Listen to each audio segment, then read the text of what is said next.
Welcome to the Predator World 10-Ball Championship, proudly presented by CueSports International and hosted here in Las Vegas at the Rio All Suites Hotel and Casino. We'd like to thank our other sponsors of the event, Diamond Billiard Products, Kamui, and Omega. All right, now we have our final winner's side match in the stage one portion of our tournament. And first up, can we have a nice round of applause hailing from Great Britain, Mr. Chris Melling. And his opponent, hailing from Chinese Taipei. We put our hands together for Mr. Chang, Jung-Lin. Gentlemen, you may lag for break and have a great match.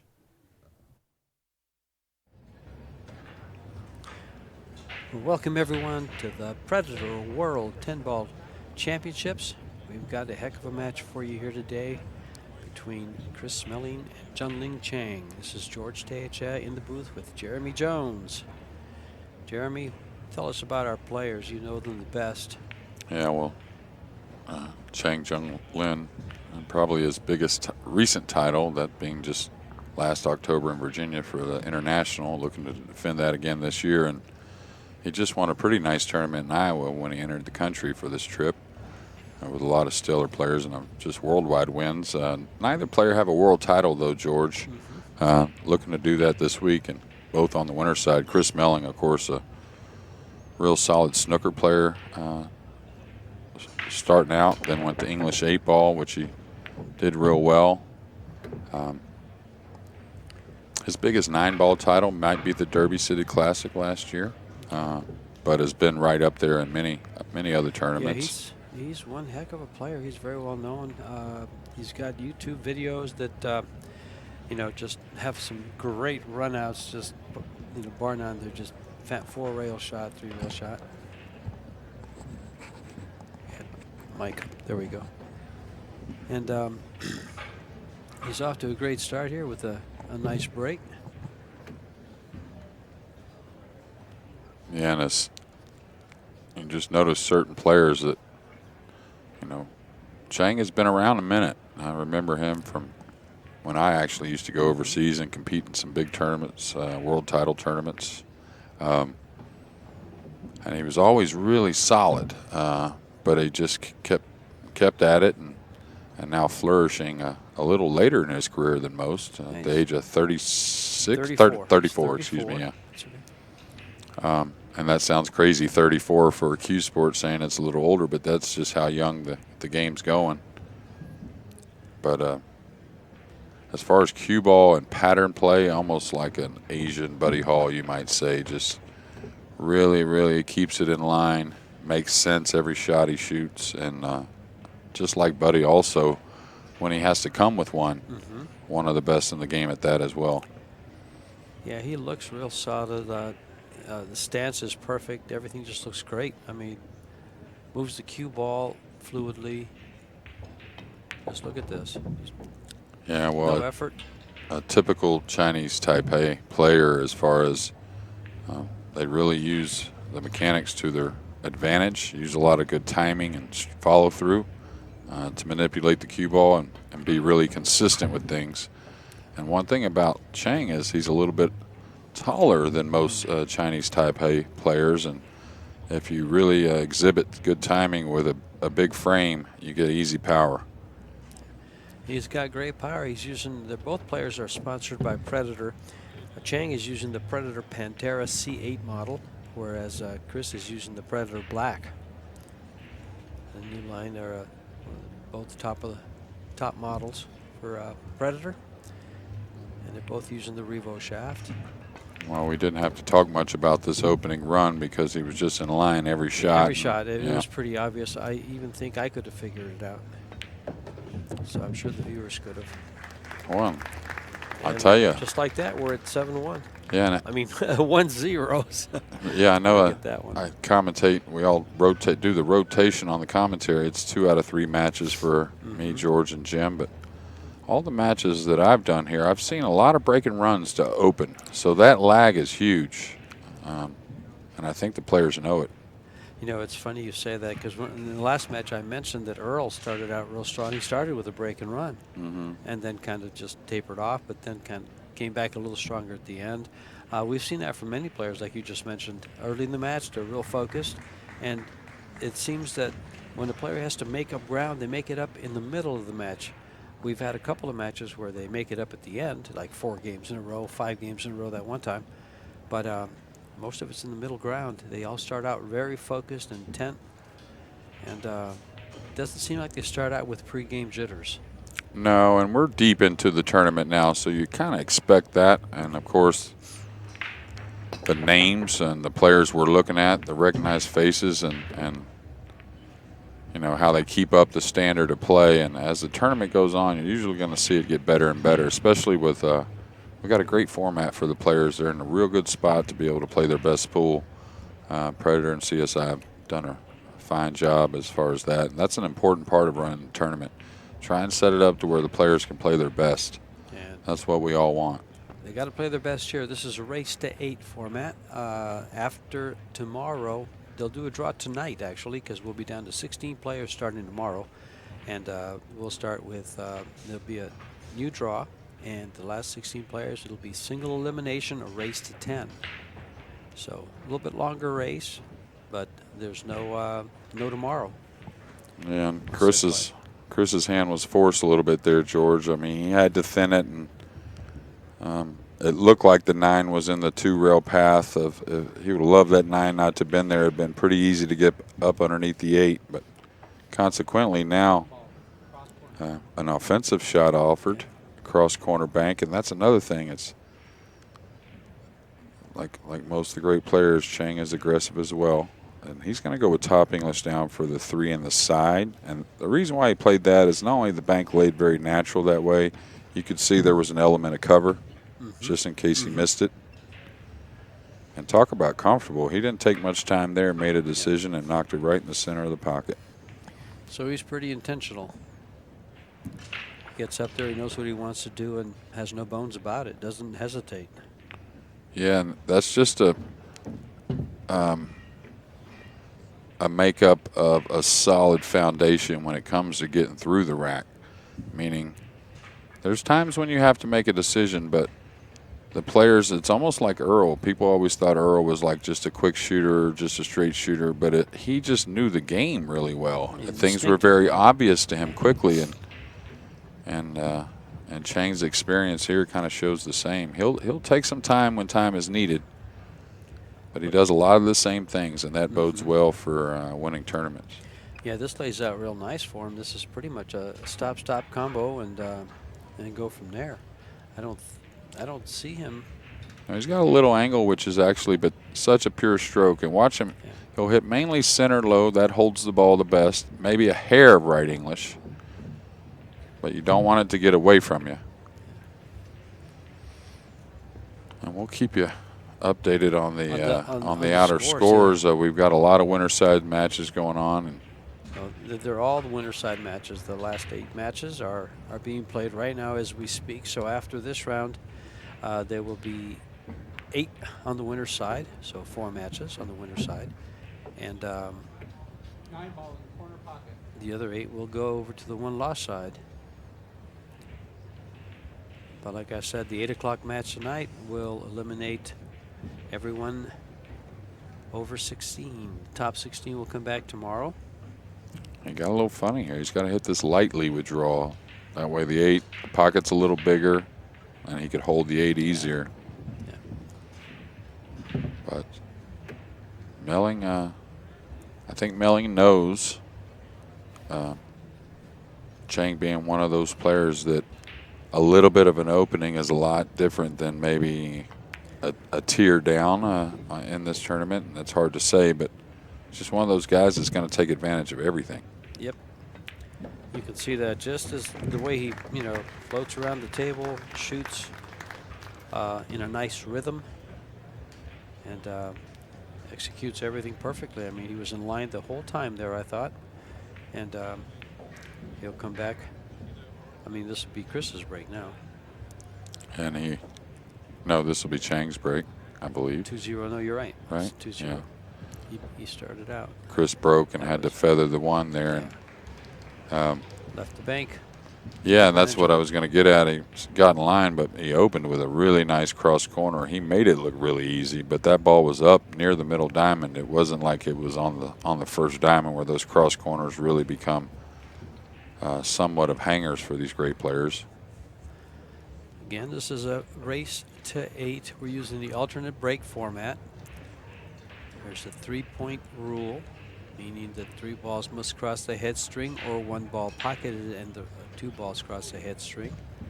There's There's a 3-point rule with 10 ball, huh? Okay.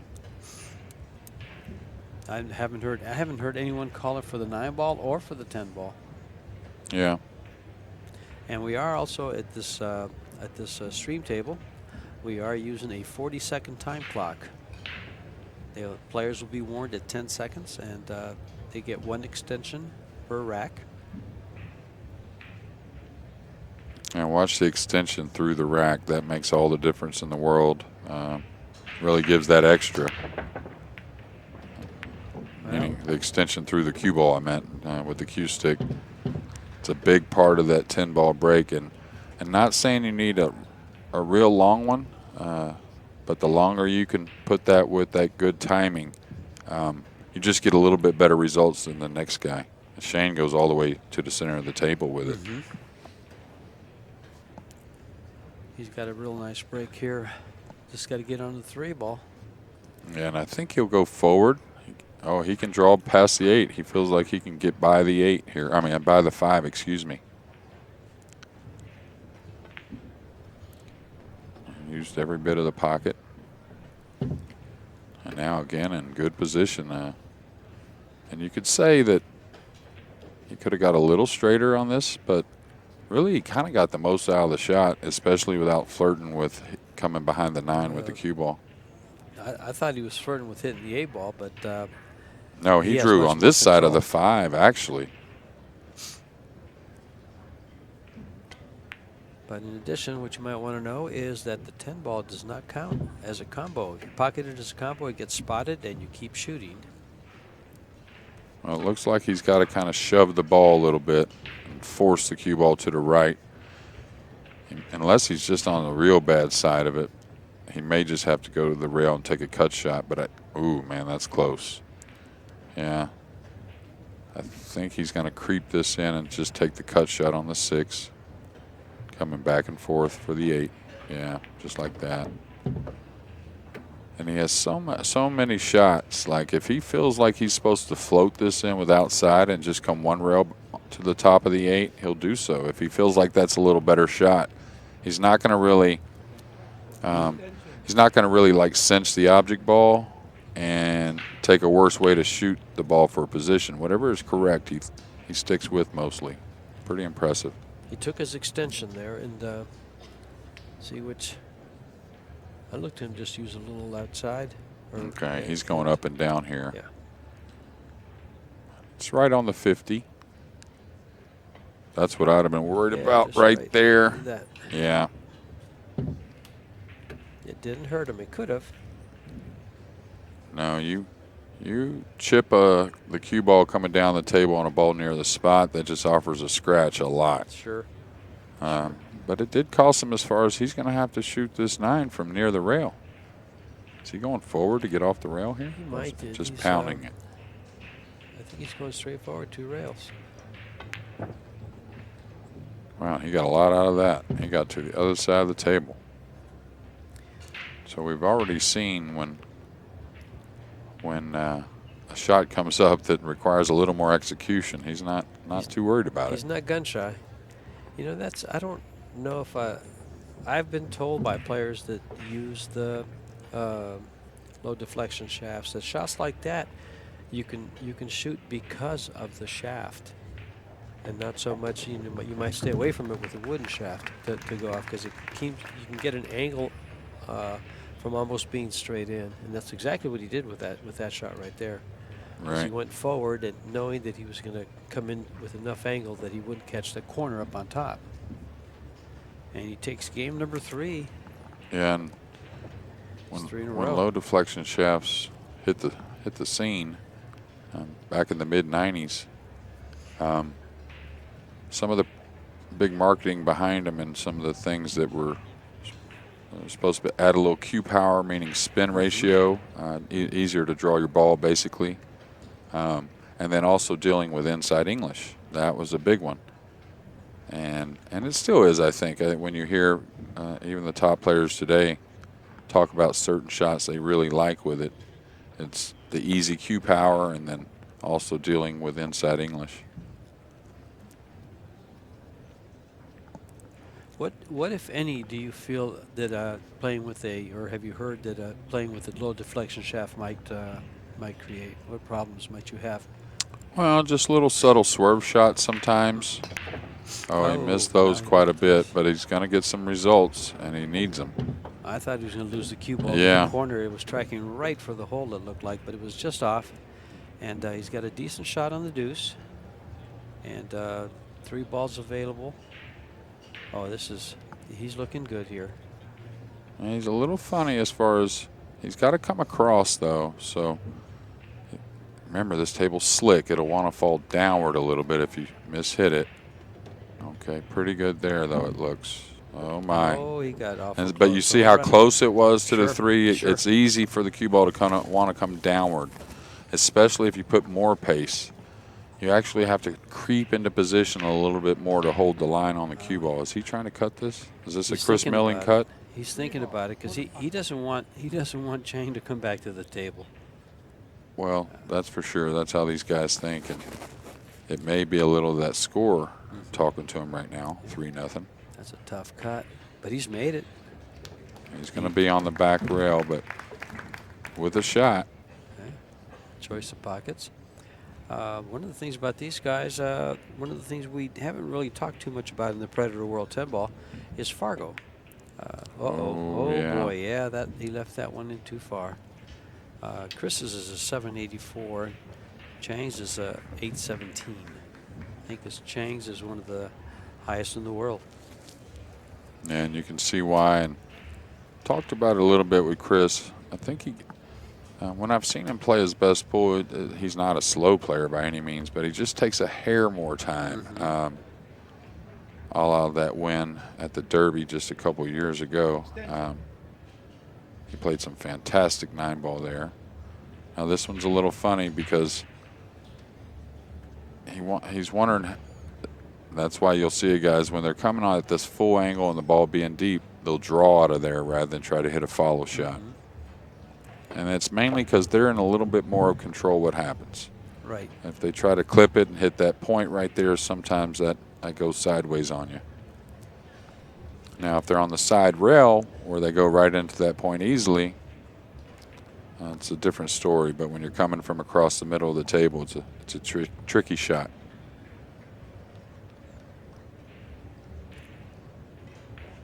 It's back and forth. I'd like to go a little more, not too much more though, because he's got to come down with an angle.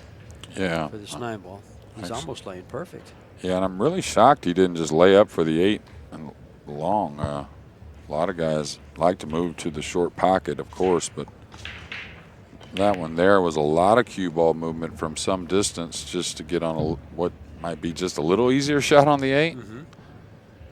And now a little thin on the 9, so he's got to pay attention to this one. He'll try and chip it in with a little right English, maybe a little drag stroke.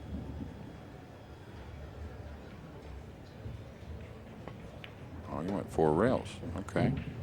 So feeling pretty good to open this match. A lot of guys would have hit that one mild around the 10. Personally, I like the way he shot that because on those little drags, especially with the low deflection shaft, you can get more out of the cue and it can open up a little more. Well, and the slick felt too. Yeah. Well, no matter what the cue is, you have to be in tune with it. That's kind of probably the whole point of the story period is. 4-0 now. And let's see how some of these other matches are developing. Shaw over Lechner, 2-1. Pagalayan over Ko, 1-0. Billy Thorpe over Mark Lichterbosch, 2-1. Johan Chua over Chang. I'm sorry, not over. They're tied at 1. And then Alex Kazakis over tied with Ralph Souquet. Mr. Niels Fyan and Albin Ocean tied at 2. Yoshioka and Ignacio 3-1. Yoshioka leads. And that's a rundown of the play on the outside, all on the winner's side. So those players will have the benefit of maybe a loss tonight, but tomorrow that all goes away. When they start tomorrow, it's sudden death.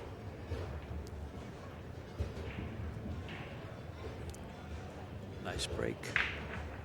Yeah, like Looks perfect like is all. I mean, looks like he may not get the 8. He did.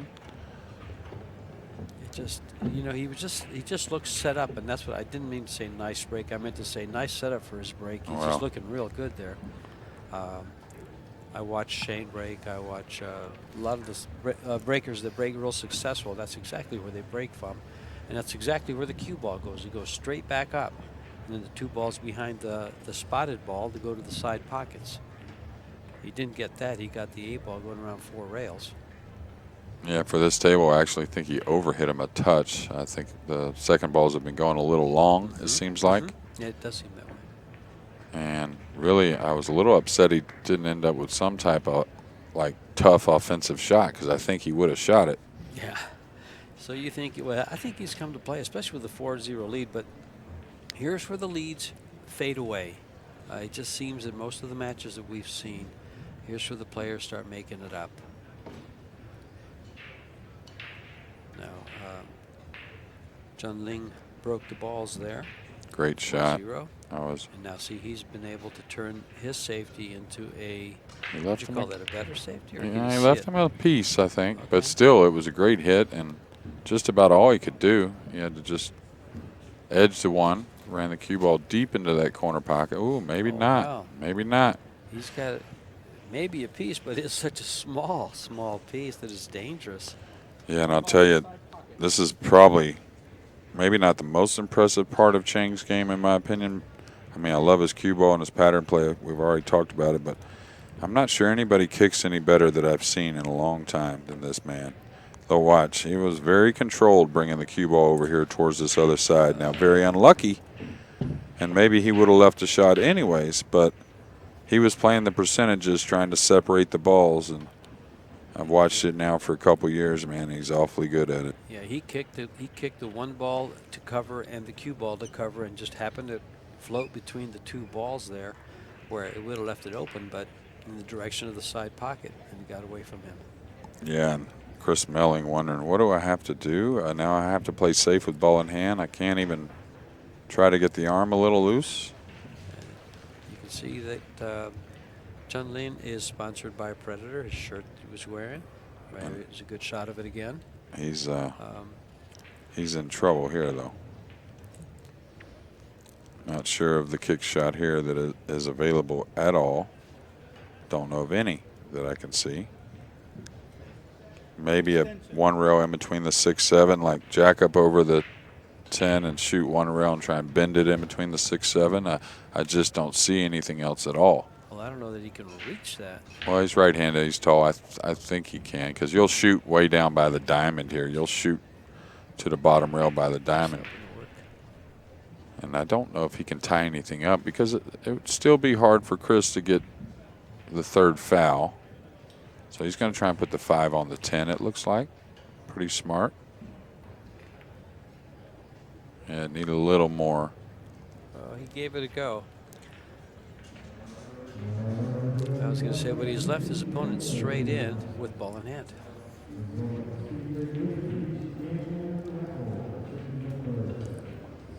And well, Chris taking a little more time now to open this frame.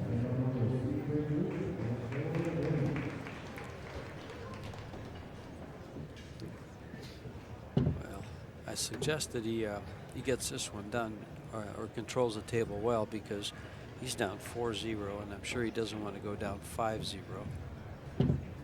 Well, he's gotten nice here where he can come around to either draw around to the 4 in the corner or follow around. Probably draw. Oh, okay. Got a lot of side spin there. He's going to double check this, I would think, because he got it kind of flat on the 4. So wants to make sure he has a hair of an angle one way or another, and he's not on the rail. So he'll kind of pinch the cue ball a little. And now he can come forward. Looks like he may have to put a little side spin, but he'll come for the side pocket.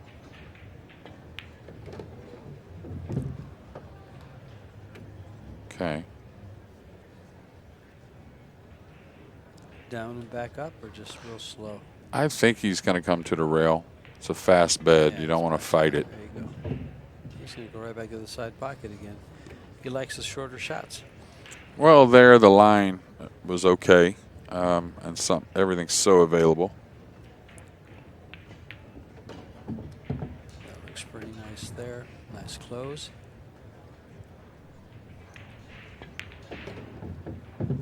Man, we'll be breaking in Game 6, so an important win on Chang's break, and to get on the board.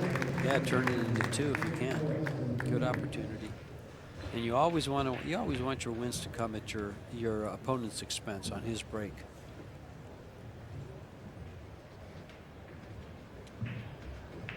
Billy Thorpe up 3-1 and was at the table. Doesn't appear so any longer. Jung-Lin Chang and Alex Pagalan knotted at 1 apiece. Jason Shaw at the table, and what looks to be pretty easy 4-ball out to get up 4-1. Niels Fan and Albin Ocean, 2 that have played each other many times, 2-2. Yoshaka and Ignacio. Wow, Yoshaka has Jeffrey Ignacio 4-1. And Kazakis and Suke with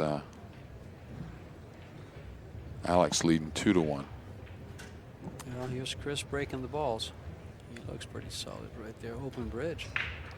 Yeah, he generally breaks with the open bridge. And now a dry break. And going to give up a look at the 1. I'm not sure if it's makeable or not. It's close. I think it is, though. I think he can soft spin it with a little right English, which also carries him to the 2-ball. And if he can get at it, he can just hit it with a high ball and come in between the 7 and the 4 for shape. So Chang will let us know pretty quickly if he can get at the 1, and I think he can. Oh, sure. Looks like he's just going to draw it over and play the 2-ball in the lower corner pocket. Maybe a drag stroke with a lot of right. Yeah, see how he carried it over. Really nice. He needs a little angle. He doesn't have one. I don't think he's like straight in. He's going to have to. He's going to draw back with low left, I believe. I think he can slide this ball in, get to the back rail, and draw back up in between the 7 and the 4. It's just a little too much carry to try and go all the way down for the 3 in the side, I think. Well, he's got to come so close to scratchy because it looks like he's dead straight in. Yeah, these tables slide, though. He can throw it. I think he can get it out of here with low left. Thing is, don't put a ton of left, just a little left, and cheat the pocket.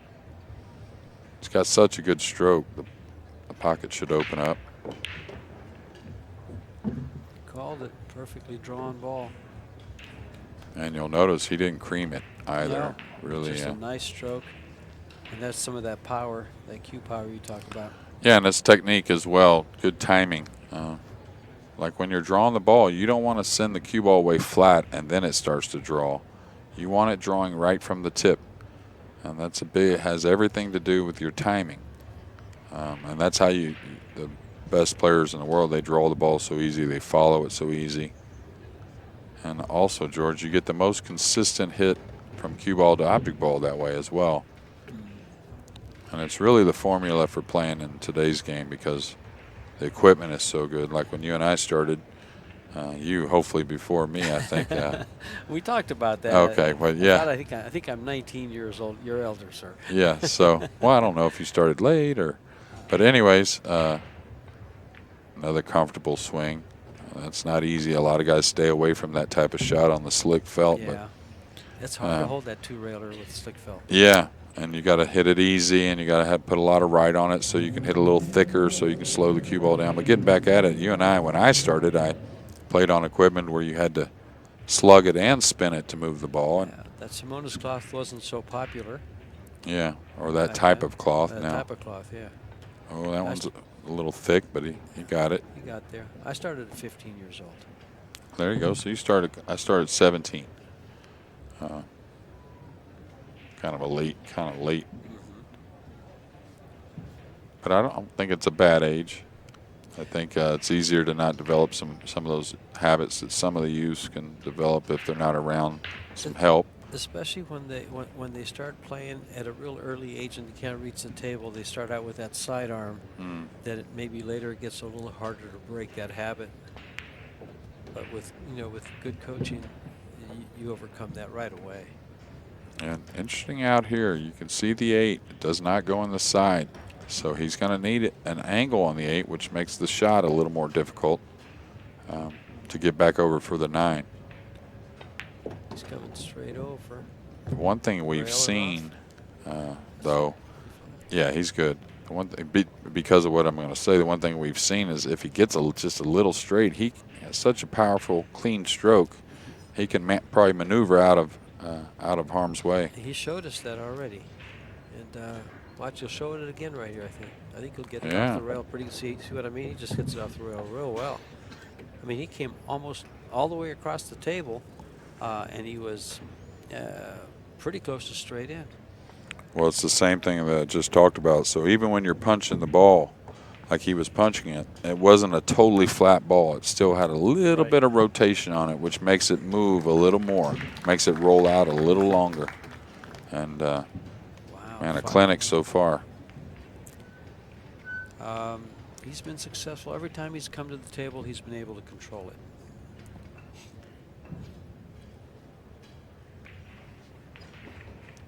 And Chris has been helpless in this chair, absolutely helpless in this chair. Shaw now leads 4-1.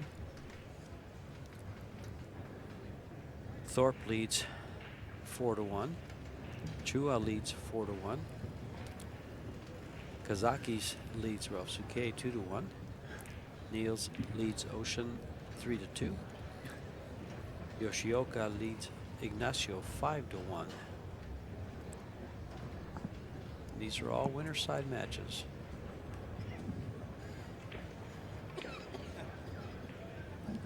And again, watch his break.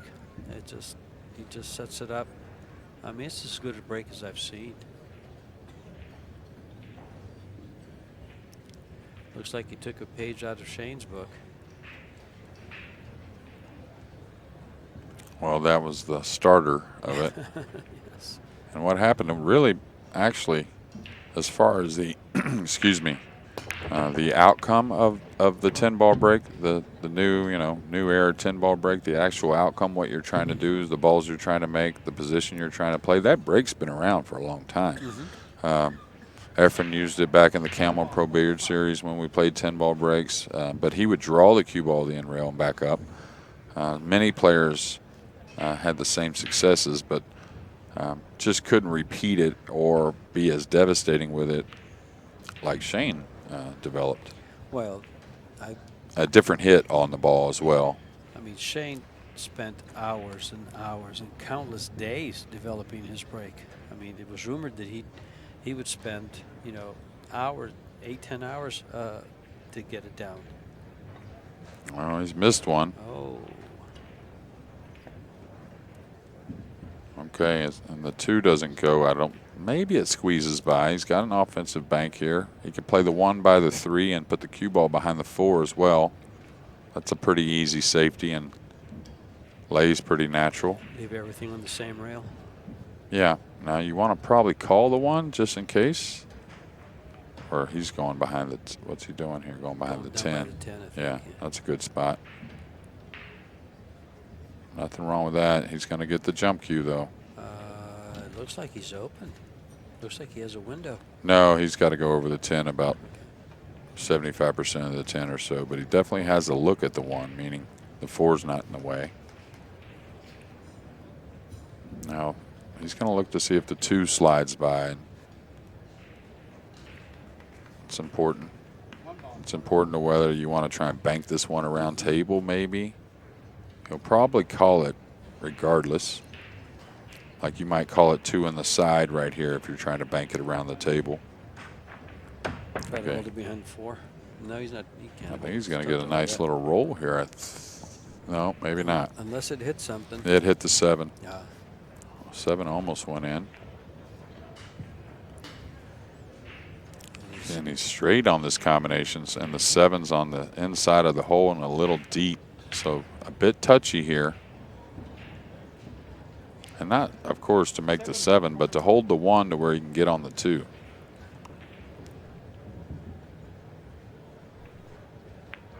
Yeah, it's going to get away.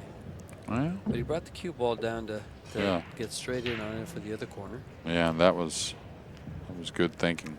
Sure was. He was pretty sure the 1 was going to escape from that corner and couldn't do much with the cue ball, meaning he was straight on that combination and now in a good position to get this 7th game. Yeah, he's in great shape here. We are playing all ball fouls. So you don't want to move any balls. No, and any way it happens, it's a clear-cut rule. There is no ifs, ands, and buts about it, which is the best way to have it. Kind of like when the golf ball moves. If you have it addressed, it's a penalty.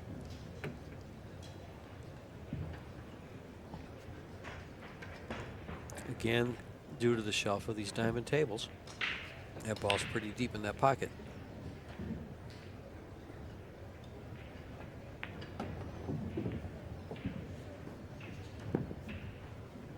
Looked like Chris is going to get one back here. Now to come to the table with a good break, with a good controlled and successful break so he can keep shooting.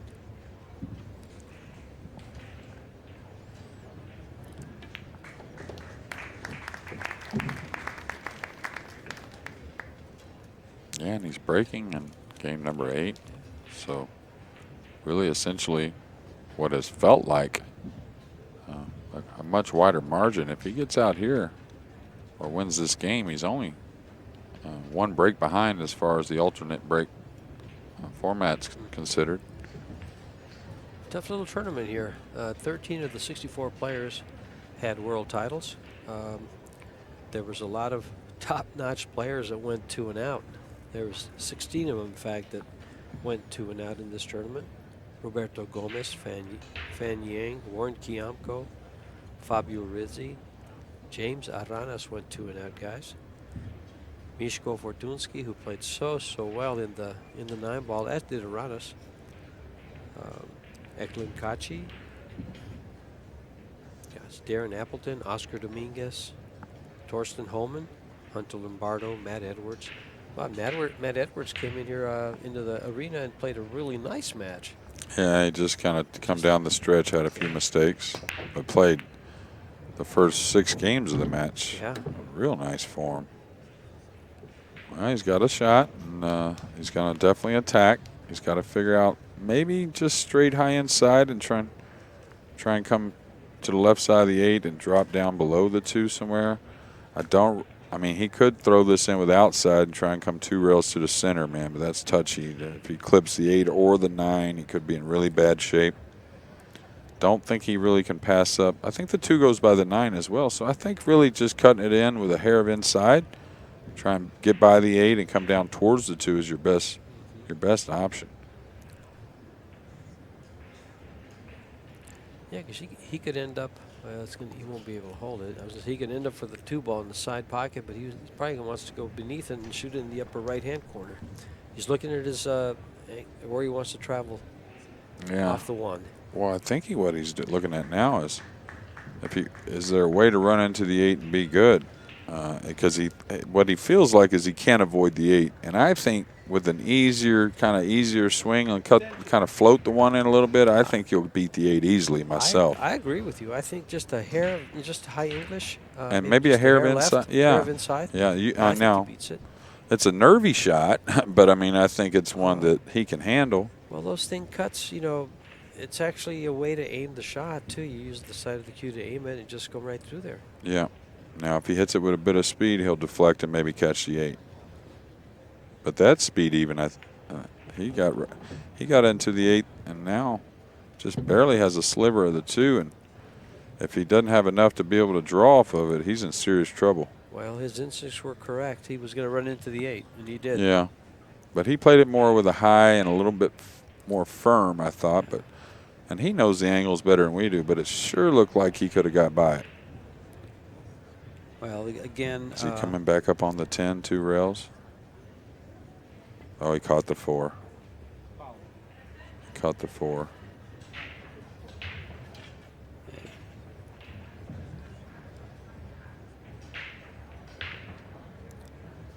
Well, it looks, by the looks of that, it looks like we now have a presiding referee.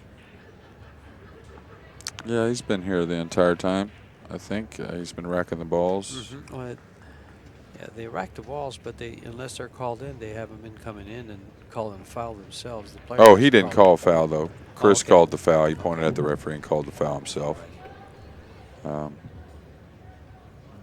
We will have, I'm sure, for the semifinals and probably the quarterfinals, and definitely the semis and the final. And for you viewers out there, we'll start streaming tomorrow. The last 16 players, we'll start streaming them at 10 o'clock in the morning with a match every 2.5 hours after that. So 10, 12:30, 3, 5:30, and 8 o'clock. 8 o'clock.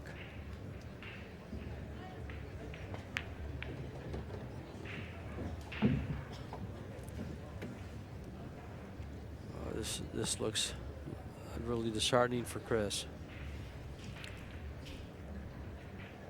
It's about to go down 6-2.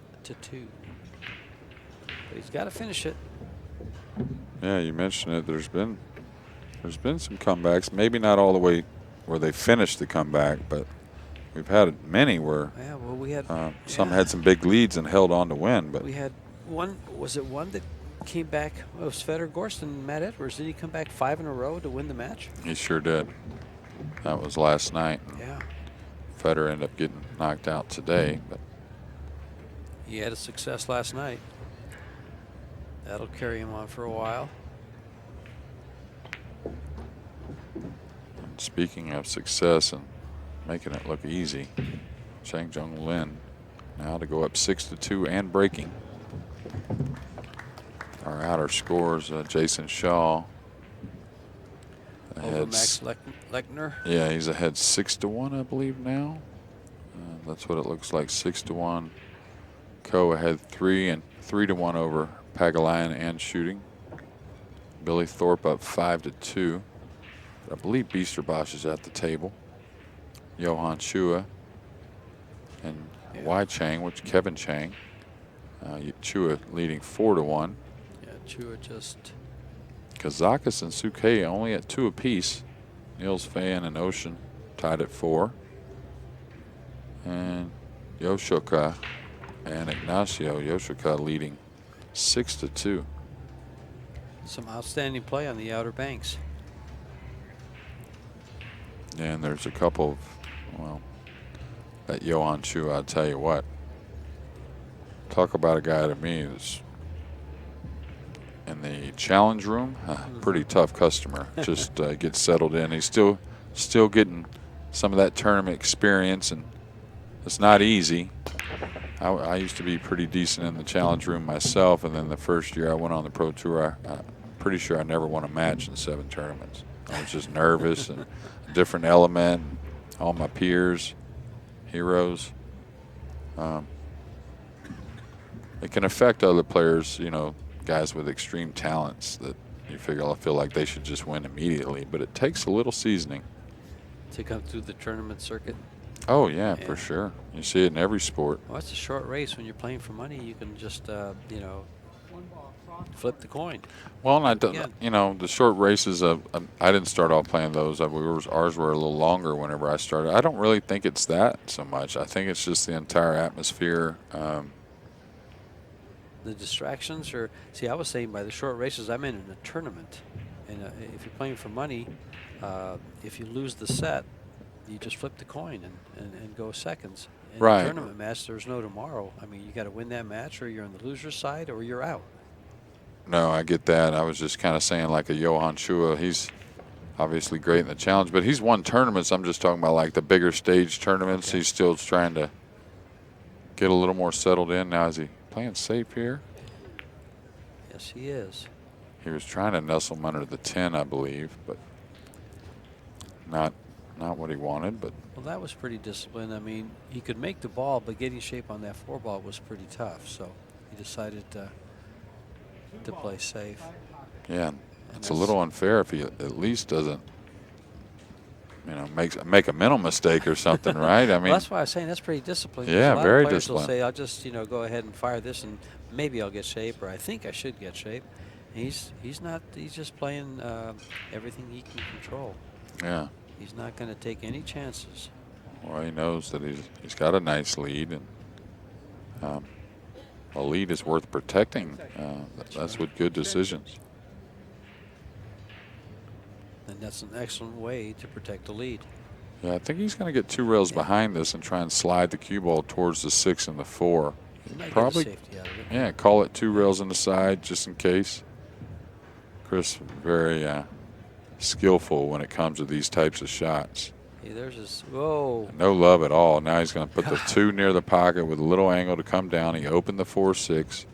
I thought for sure if he hit that ball just like that, he'd catch the 6 and stay behind the 4. Mhm. Yeah, I thought he'd stay real close to there. Or, Well, and the 2 didn't have to end up right there near the pocket either. It's a lot tougher shot if it's in the middle of the table or the end rail, side rail.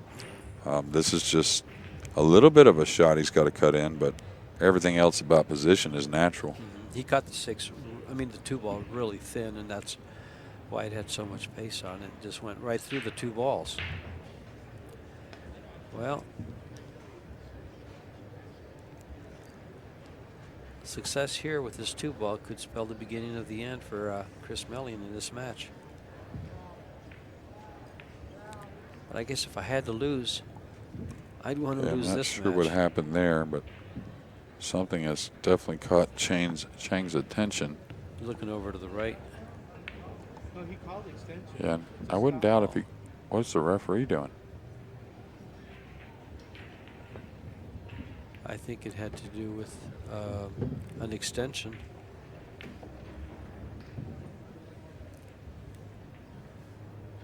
Well, the little distraction didn't get him. He stood up, readdressed, and pocketed the ball. And from here, looks like he'll just move right through. Only thing he can do wrong here is scratch on the side. And I'm sure he'll take that side pocket out of the equation. Yeah, really excels at keeping the line of the cue ball how he wants it.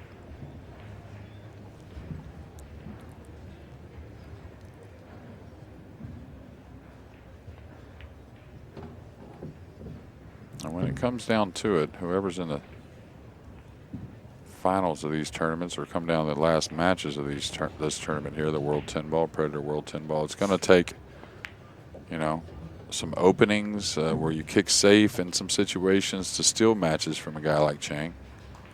Just not going to make a lot of mistakes. Well, this type of play we just saw from Chang right now in this match so far was exhibited by Niels Feijen in the 9-ball. We got to see him a couple of times and saw some very fine matches from him on the same level and the same, looked very much the same, just overpowering, everything controlled, in line. So he continues. Niels will work his way. These guys might meet in the hot seat. Yeah, well, Albin, I think, was struggling a little earlier in the 10 ball, but he's cleaned things up. He's still on the winner's side. A guy, when I say struggling, it's not a lot of mistakes, but well, it's just unusual when I see him make like 2 in 3 or 4 games or something like that. Yeah, sure. He's struggling a lot with Niels Feijen. They're tied at 4. Yeah. So they both probably playing very well. And Billy that's where they're Thorpe at. just took a 6-3 lead. Jason Shaw against Lechner, up 6-2. Ko-Ping Chung ahead over Alex Pagulayan, 4-2.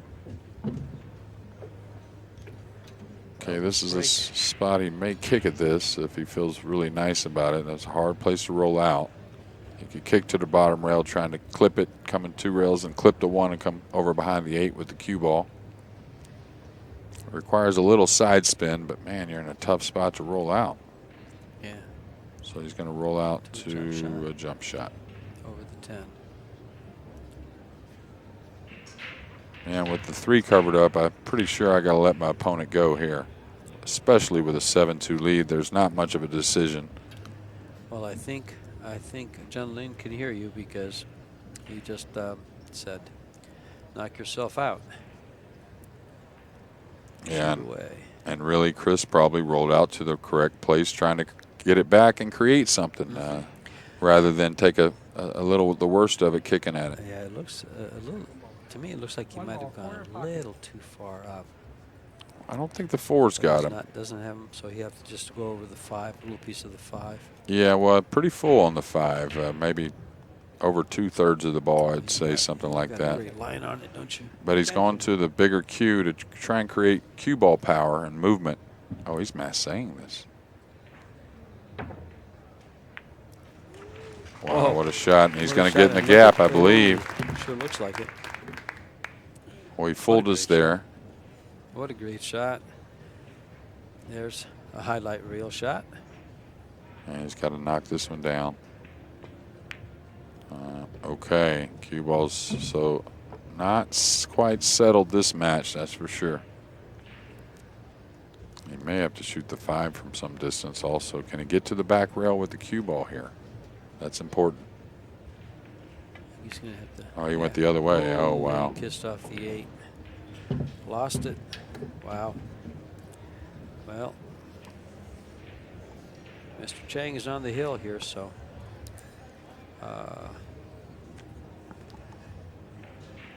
looks like we're gonna close this one out pretty early.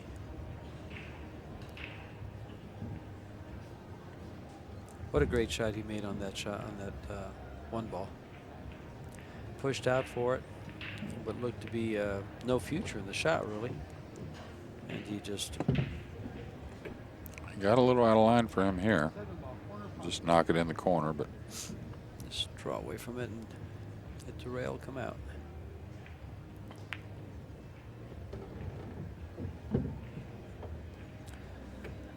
Pretty simple for Jung-Lin Chang,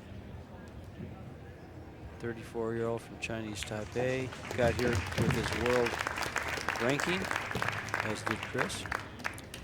And we'll have a match for you at 8 p.m. This is George Teja and Jeremy Jones signing out.